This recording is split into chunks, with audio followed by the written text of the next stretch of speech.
So, nandito tayo sa kitchen ngayon. Magluluto na naman tayo ng isang simpleng ulam lang.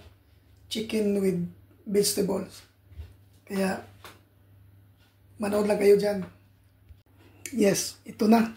Ni-slice ko na sila lahat. Meron tayong kunting chicken.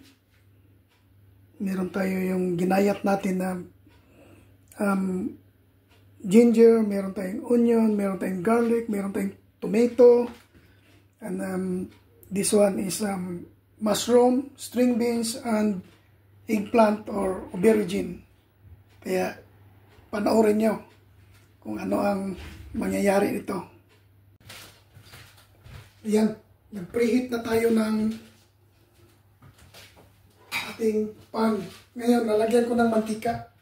Taka kayo kung bakit ito ang mantika na gamit ko. Mantika ito ng baka. Mantika ng beef. Ito gagamitin ko. Masarap ito. Gamitin. Ayan. Mantika ng beef. Ayan, tumutunog na. Preheat na ito.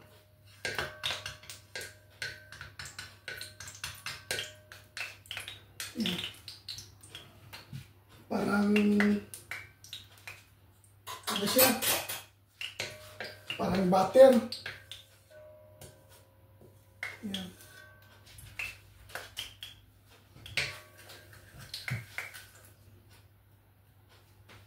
Tsaka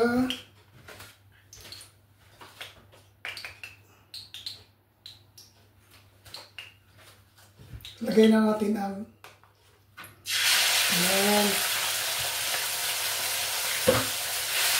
ating chicken.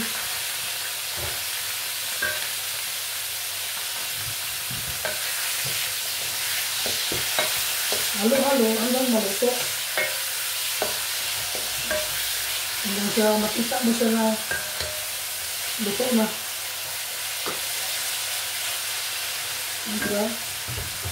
Lagyan ko yan ng lagay tayo ng kunting asin, kunting salt, lagay tayo ng kunting black pepper, yan. At saka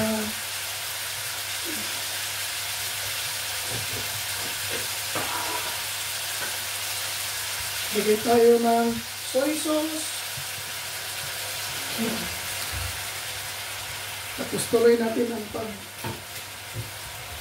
pag-mix. Ayan. Kasa natin apoy.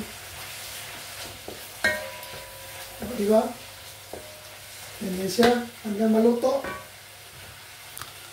Uy.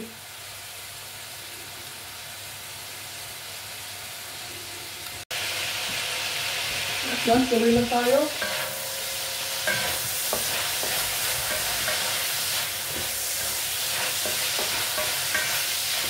Ayan, nagluluto na. Itabi natin. Dahil siya ay luto na, ilagay natin yung pang-aroma natin, pang-pabango. Lagay natin yung ating ginger. Tapos ang ating onions. Maraming onions ito. Kasi maraming onions, mas masarap. Diba? Tapos ang ating chopped garlic. Ayan. Chopped garlic. Mix-mix lang hanggang maluto.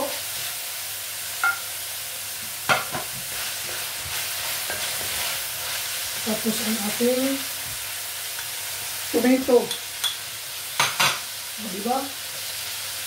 Ang tomato. Mix lang natin.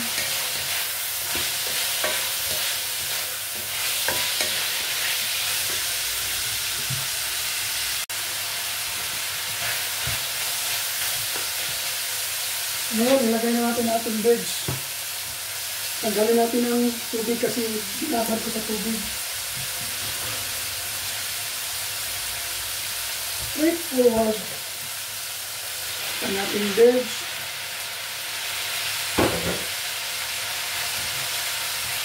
Eggplant o aubergine. Lagay natin ang ating string beans.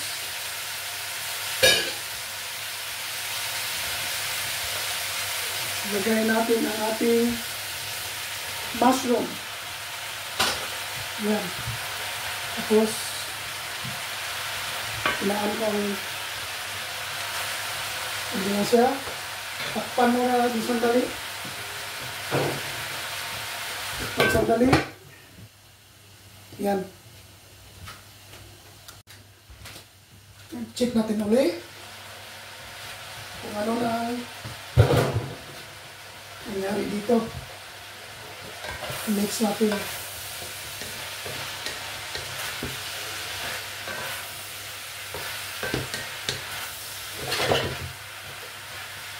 Lagay tayo ng kunting tubig para meron tayong kunting sabaw.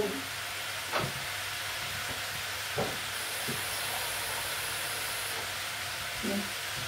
Half cup of water lang. Yan, half cup of water. Tapos, dagdag tayo ng soy sauce. Diba? Maglagay tayo ng seasoning. Dagdag pasarap, kunti lang. Yan. Tsaka, dagdag tayo ng fish sauce. Okay. Mix ulit. Makasan kunti. Ang bango.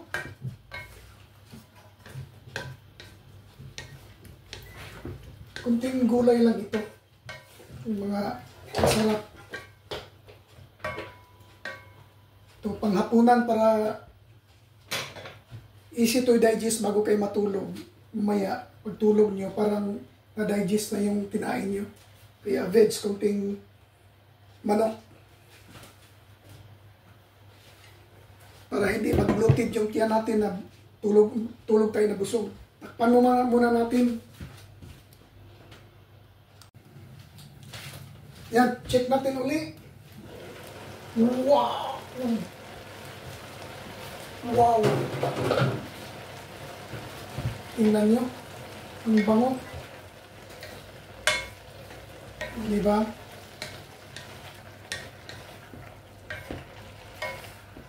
Simpleng pagkain lang. Maya-maya lang, luto na ito. Tikman natin yung sauce niya. Ito, bantayan na natin para hindi ma-overcook. Hirap ma-overcook.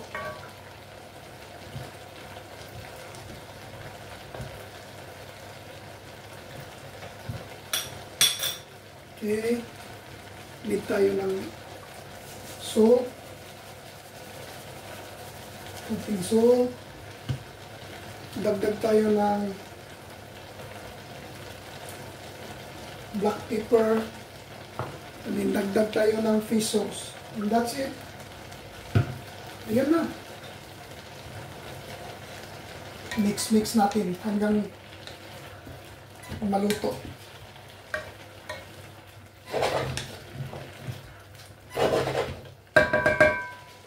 Takpan pa natin para maluto masyado yung aubergine natin. Yan. Update mamaya.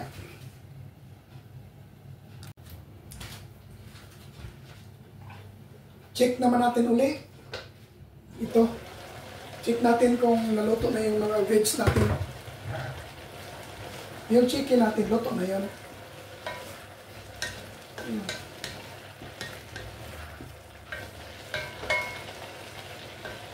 Yan, pwede na ito.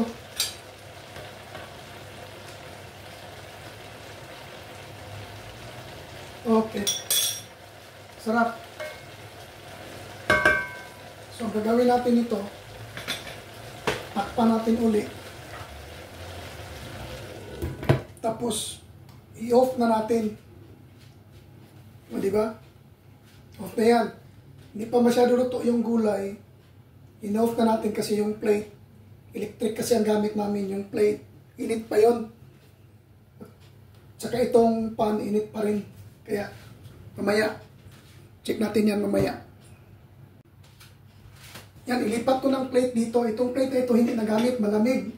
Ilipat ko na kasi sobrang init pa niyan. Sobrang init ng plate. Tapos itong pan, init din. Ma-overcook siya ngayon, ililipat ko para itong pan, ang init ito ang magluto niyan. Diba? Yan. Yan. Dahil ito ay luto na, ilipat na natin ng lagayan. Muntik pa mahulog. Dahil ang init pa pala. Yan o.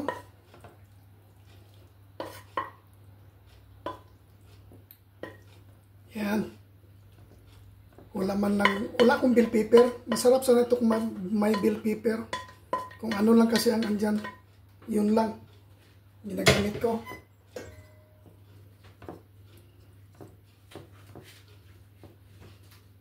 Ayan. We're done.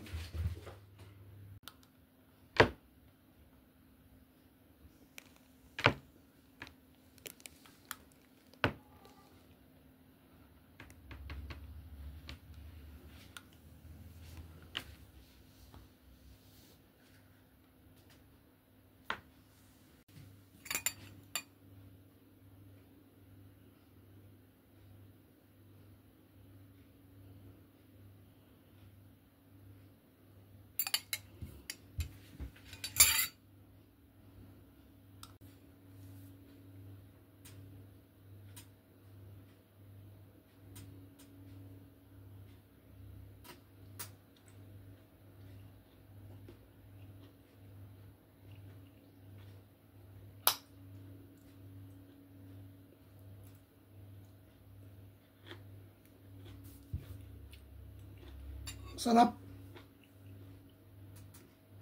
Isa pa, isa pa. Isa pa.